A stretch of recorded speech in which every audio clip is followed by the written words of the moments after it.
Πώς είναι να μένεις σε ένα πύργο? Ας τα πάρω όμως από την αρχή.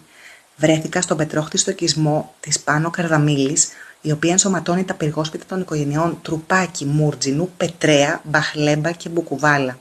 Μέσα σε αυτό το συγκρότημα λοιπόν βρίσκεται ο πύργος Πετρέα. Πάμε να τον δούμε λοιπόν μαζί. Ο πύργος είναι γνωστός και ως Βάρδια Πετρέα, ο οποίος είναι το παλιότερο κτίσμα του συγκροτήματος. Υπήρξε κατοικία, μπαρουταποθήκη και φυλάκιο. Σήμερα, μετά από μια υποδειγματική ανακαίνιση που έγινε με την καθοδήγηση του Υπουργείου Πολιτισμού, μπορείς και εσύ να μείνεις μέσα με πετρίνες και ξύλινες σκάλες να τον διατρέχουν, αλλά και πολύτιμα οικογενειακά κοιμήλια.